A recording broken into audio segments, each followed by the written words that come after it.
younger, did you ever go over to a friend's house and marvel at how much their parents let them get away with things? Or be dumbfounded at just how strict and overbearing another friend's parents might be over something that you thought to be minimal? These major differences are the result of the 4 very different parenting styles that parents of children can take on. They range from the parent who is carefree and seems to have no rules at all, to the ones that have to have every single thing in order or else. In total, there are 4 distinctive parenting types that a parent or caregiver can fall into. Some are following in their parents' footsteps, doing the exact same techniques that were used on them as children, while others choose to go down different paths and parent their kids in a unique way that steers clear of generational stereotypes. Data pulled from over 5,000 high school students conducted by the National Young Driver Survey noted that 1/2 of parents were described as authoritative, 23% permissive, 19% uninvolved, and 8% authoritarian. How parents parent can heavily affect their children as they grow older, mentally, emotionally, and psychologically. Some research has even shown that parenting styles have lasting effect on children as they grow into adults and have to interact with others within society. While each of the 4 styles have similarities, their fundamentals are vastly different, even if 2 of them sound almost identical. Let's take authoritarian and authoritative parenting styles, for instance. They sound pretty similar, right? Well, authoritative parenting is what most of us would likely call the ideal type because of its approach that fosters warmth, growth, independence, as well as the setting of boundaries that, if not followed, must be met with fair consequences. With this style, parents will use positive reinforcement and communication with their children to discuss said boundaries and ensure that the child doesn't feel threatened or scared into doing those tasks. Punishments for this parenting style are not physical and are fair in relation to the rules that were not followed or broken. On the flip side, authoritarian style of parenting is usually very harsh for the child. There are strict rules and boundaries that must be adhered to at all times because these types of parents have high expectations.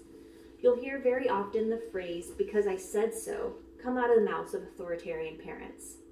Story time, my parents were the textbook definition of authoritarian figures. I cannot do anything without first asking their permission, even to get onto the computer to do homework. When I was younger, I felt frightened to ask my parents for anything, be it advice, help, or even for a midday snack. To study the effects of assertive practices by parents on adolescent development, psychologist Diana Baumrind studied 87 families with preschool-aged children and found that the children whose parents exhibited authoritarian habits were notably incompetent and maladjusted. She even indicated that verbal hostility that was becoming evident in those youngsters, and overall found consistently negative outcomes from authoritarian-style parenting. Now, during that very same study, Baumrind saw that preschoolers with authoritative-style parents seemed more competent in their everyday tasks. Along with that, parents who had constructive discipline for their children created a more effective parent-to-child relationship, where the child was more susceptible to mature thought and forward thinking. I've got to warn you, we're about to go from one end of the parenting spectrum all the way to the other. As a permissive parent, that style is very lackadaisical as well as nonchalant. Those types of parents don't believe in setting boundaries for their children and allow them to make their own decisions however they want and whenever they want. A prime example of this was showcased in the movie Mean Girls, where the character Regina George's mother would allow her and her friends to do anything they wanted. At one point in the movie, the mother even states out loud, "There are no rules in this house. I'm not like a regular mom. I'm a cool mom." Then we've got the uninvolved parent, which, just like the name suggests, is where the parent is either absent or very uninvolved in that child's life. This can sometimes be referred to as neglective parenting due to the parent essentially neglecting those child's needs by not being there for them either emotionally or physically. According to licensed psychologist Scott Johnson, the uninvolved parenting is the most destructive on the life of a child due to those children having higher rates of substance abuse and likelihood of partaking in criminal activity as they grow older.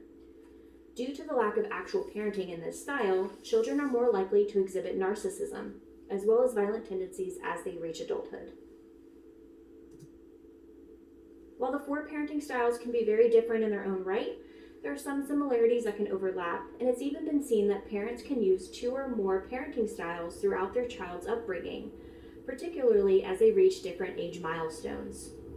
In total, the 4 parenting styles are authoritarian, authoritative, permissive, and uninvolved.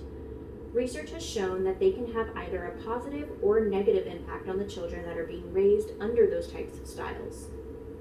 So in closing, I ask you this. Can the way a child develops be solely caused by the parenting style their parents practiced? Or are other factors in play when it comes to the major development of children cognitively, emotionally, and psychologically? While there are 4 you can choose from when determining on how to raise a child, it comes down to what is best for you and your family. No one parent is 100% one parenting style. You can take from all 4 if you like. How you parent should be best for how it is for your child. The labels and the titles can come later.